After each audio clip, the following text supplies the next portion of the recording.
Welcome to this video podcast. It is going to be about the insights from Daodejing for acupuncture practitioners, which will take us on a journey of transcultural exploration. I hope you enjoy it. Before we start, I think it is important to pose the question of why should we study ancient Chinese philosophy at all? After all, many Western acupuncture practitioners build successful practices without delving into the philosophical ponderings of the sages. In answer to this, let's consult Paul Unschuld. He says, "It is a fact that more than 95% of all literature published in Western languages on Chinese medicine reflect Western expectations rather than Chinese historical reality." Now, this has tremendous implications.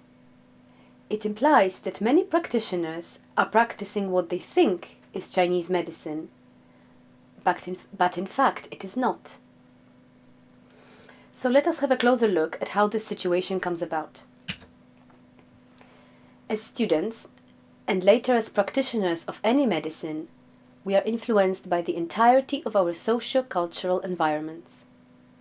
You can see this little person here on the left. There is a church around him, family, all the books he's ever read and films he's watched, all the conversations he would ever have had with his teachers and friends. So, we do not embark on our studies as a tabula rasa, an empty vessel to be filled with knowledge, but we already carry a certain conceptual prism through which we perceive health, the body, and even the nature of knowledge itself. And that fact may be a truism in today's era, but nonetheless it should not be underestimated, because it holds just as true for the prominent Chinese doctors who founded and later shaped Chinese medicine. They were also influenced by their environment, very different from ours. And they would have perceived those notions through their conceptual prism. And modern researchers, most notably Kuriyama, in his book The Expressiveness of the Body, demonstrate quite well that what we perceive is actually quite divergent. Here I have included a pair of anatomical illustrations which show quite poignantly that even such a thing as the body, something we are intimately familiar with and which is shared across all cultures, is actually perceived in a very different way depending on who is looking at it. So, how much greater this difference must be for less easily observable or abstract phenomena? It has been extensively noted by medical anthropologists that every medical system is a fruit of, and also a reflection of, the socio-cultural environment that produced it. So here I drew for you a symbolic representation of the Eastern medical system and the Western medical system. And what happens when this Chinese medicine is taken out of context and adapted to the Western way of thinking is that it becomes distorted. And here we have this fellow, happy he knows all about yin and yang, but in fact he is using them, to borrow words from Professor Kirkland, to justify his own cultural preconceptions.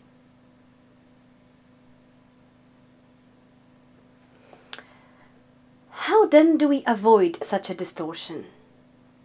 I believe that the first step is to look deeply at the Chinese philosophy which underlies this medicine. And Daodejing is an excellent place to start.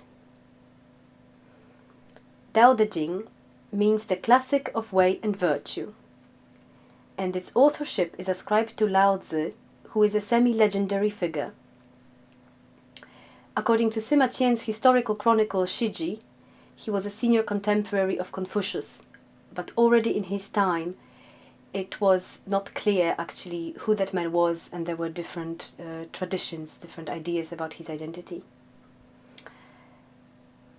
So The received version of the text, the one on which the translation we are using throughout this presentation, Ryder's translation, is based on, it dates from the 3rd century of Christian era.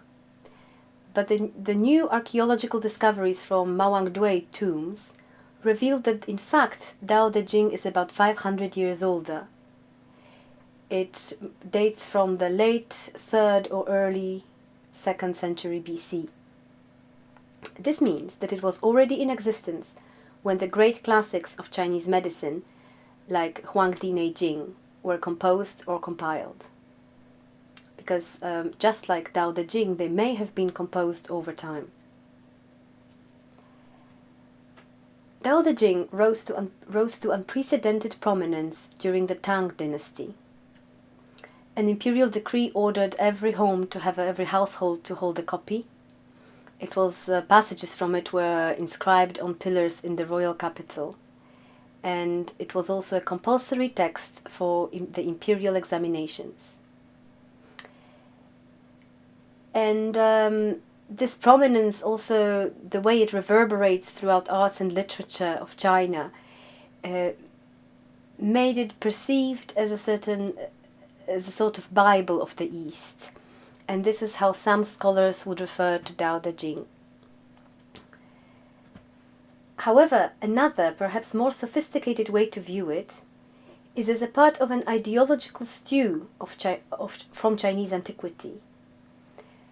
A kind of big ideological pot where ideas derived from Daodejing, Chuangzi, Mengzi, Wuxing, and the Confucian texts, and other texts as well, mixed and intermingled, influencing one another.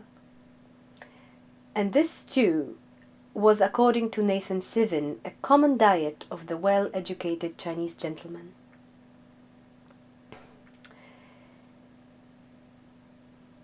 Let us then now delve into this diet and see how it differs from our standard Western fare, by which I mean Hellenic and Judeo-Christian.